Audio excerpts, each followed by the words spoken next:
राम राम भाइयों, मैं मांगीलाल आपका करता हूँ स्वागत। देखो, मौसम का मामला हो रहा है अजीब।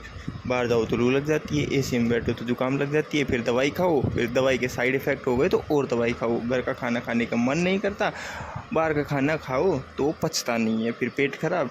बोलते हैं फ्रूट्स खाओ। अब फ्रूट्स खाओ तो फ्रूट में क्या खाओ? आम खाएं तो पिंपल हो जाते हैं, अंगूर खाएं तो थ्रोट इन्फेक्शन हो गया, तरबूज में तो जी इंजेक्शन लगे होते हैं पहले ही। पपीते के लिए डॉक्टर मना कर देते हैं, अनार खाने के लिए इतनी मेहनत कौन करे, कौन छिले उसे? कीवी खरीदने की तो औकात भी नहीं है। अब ले दे के बचा केला, फिर कहते हैं पानी पियो, लेकिन ठंडा नहीं, गला पकड़ लेगा, खांसी हो जाएगी। गर्म पानी से प्यास बुझती कहाँ है? सादे पानी के तो पहले ही हाल ख़राब है, और पानी के चक्कर में बालों का अलग प्रॉब्लम। बाल धोएं तो हेयरफॉल, ना धोएं तो हेयरफॉल। ये सब भूल के अगर काम करने बैठो ना तो कमर दर्द करने लग जाती है, फिर घूमने का मन करने लगता है, घूमने से थकान होती है, और बैठने का मन करता है। बैठ गए तो खाना का मन होता है, खाने में क्या खाओ? तीखा खाओ तो मीठे का मन होता है, मीठा खाए तो तीखे का मन होता है। इस तीखे मीठे के चक्कर में इतना खाना हो जाता है कि भाई साहब आलस आने लग जाते हैं।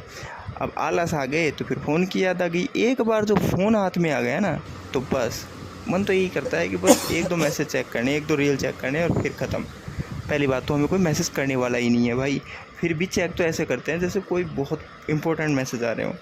एक दो होते हैं दोस्त जिनसे उधार मांग रहे तो ऐसे मुंह बनाते हैं जैसे उनकी किडनी मांग ली हो।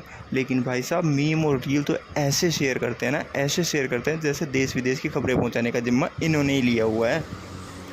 और एक बार तो रील देखने बैठ गए ना तो या तो फिर बैटरी ख़त्म होती है या फिर नेट। इन सब के बाद घर वालों की अलग ही टेंशन होता है। कभी बोलते हैं हमसे भी कभी बात कर लिया कर लो, हम भी तेरे अपने हैं, हम भी इसी घर में रहते हैं, चलो बैठ जाते हैं, बात कर लेते हैं, घर की बातें करें। तो ताने शुरू हो जाती है, तू इन सब चीज़ों में कब से ध्यान देने लग गया? तू अपना काम कर, इन सब चीज़ों के लिए तो हम हैं। बाहर की बात करें तो बस फालतू बात करवा लो। थोड़ा ज़्यादा बैठ गए तो आज तुझे कोई काम नहीं है क्या? आज तेरे दोस्त नहीं बुला रहे क्या? क्या चल रहा है ज़िंदगी में? कोई प्रॉब्लम हो गई क्या? हमें तो बता, पैसे चाहिए। भाई साहब इनका अलग ही टेंशन होता है। चलो फिर इनकी बकवास सुन के नींद आने लग जाती है। अब सोने जाओ तो बेड पे जैसे गिरे तो नींद का भी अजीब ही है।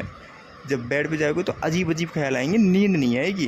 ये पंखा मेरे पर गिर गया है तो, रूस ने यूक्रेन पे परमाणु हमला कर दिया तो, मोदी जी ने फ़ोन बंद कर दिया तो, मेरी बंदी को कोई और पटा ले गया तो। अरे फिर याद आता है कि मैं तो सिंगल हूँ, मेरे तो कोई बंदी ही नहीं है। फिर पहले एक बार शर्म आ जाती है, लेकिन नींद फिर भी नहीं आती। राम राम जी।